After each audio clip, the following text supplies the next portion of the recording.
The Crying Child. The Jones family was thrilled to escape the city for a weekend of camping.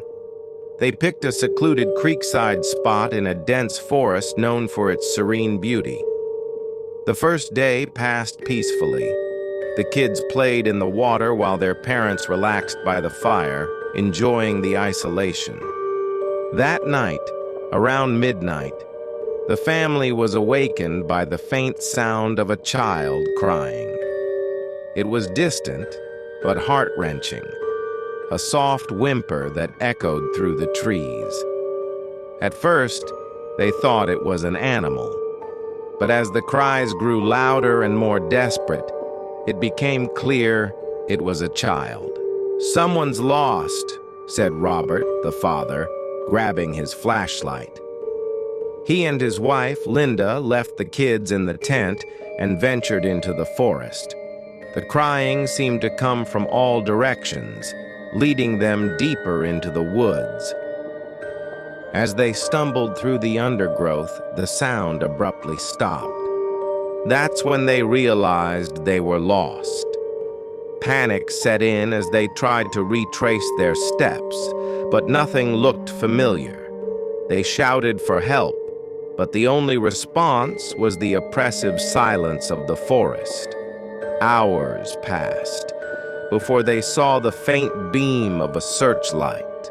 A park ranger had found them. When they explained what had happened, the ranger's face went pale. "You heard the crying child?" he asked. "People hear it all the time, but it's not a child. Decades ago, a boy drowned in that creek. They say his spirit lures people to the water. You're lucky you didn't follow it any further." Back at the campsite, their kids were pale and shaken. "Where were you?" their son asked, trembling. "We heard the crying too, but it wasn't in the woods. It was outside the tent. It circled us, getting louder and louder." The Disappearing Campfire. It was late fall when three friends, Mia, Ryan, and Taylor, decided to camp in a national forest. They hiked deep into the woods and found a clearing with an unoccupied campsite. A fire burned in the pit, its flames licking the air. "Weird," Ryan muttered. "It's like someone just left." They waited, expecting the campers to return, but as the sun set, no one showed. They decided to stay, assuming the owners of the campsite had left for good.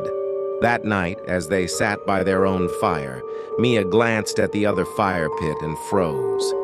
The flames, which had been roaring, suddenly snuffed out as if someone had thrown a blanket over them. There was no wind, no sound, just eerie darkness. Feeling uneasy, they decided to leave at first light.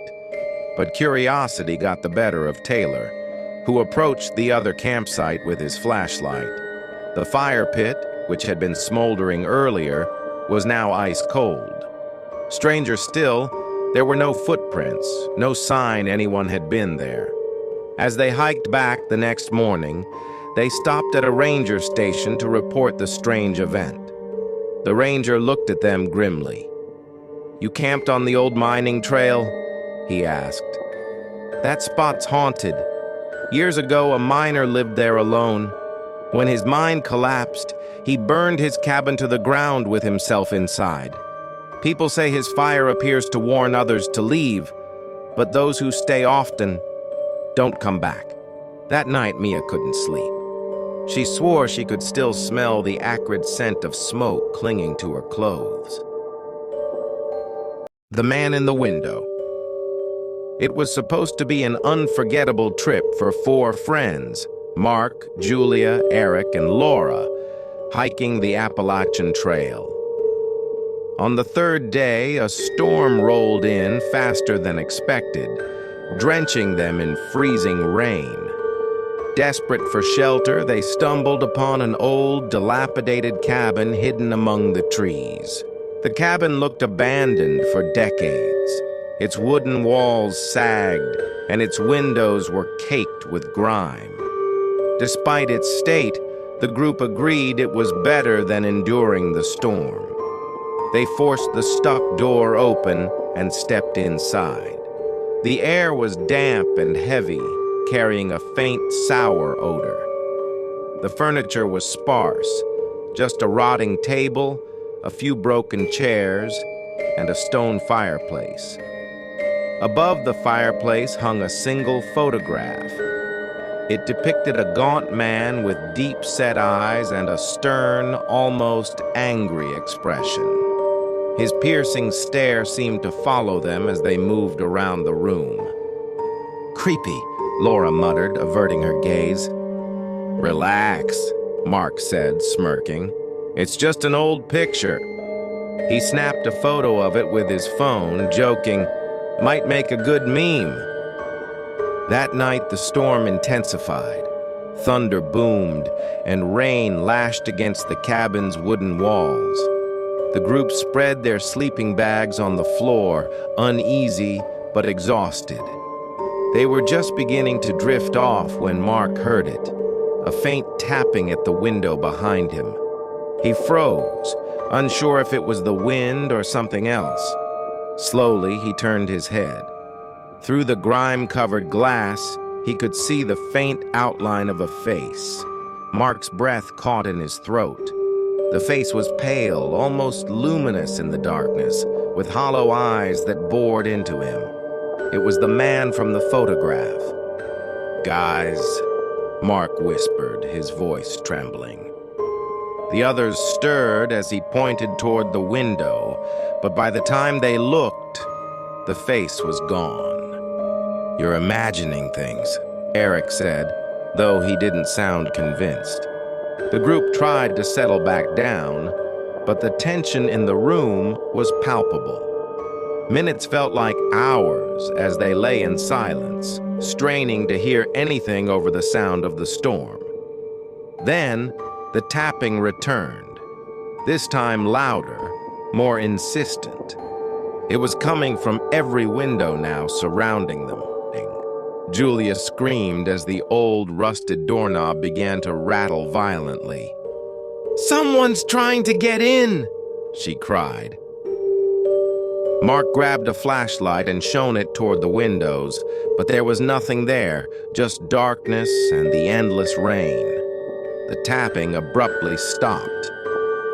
Shaking, they decided to stay awake until morning.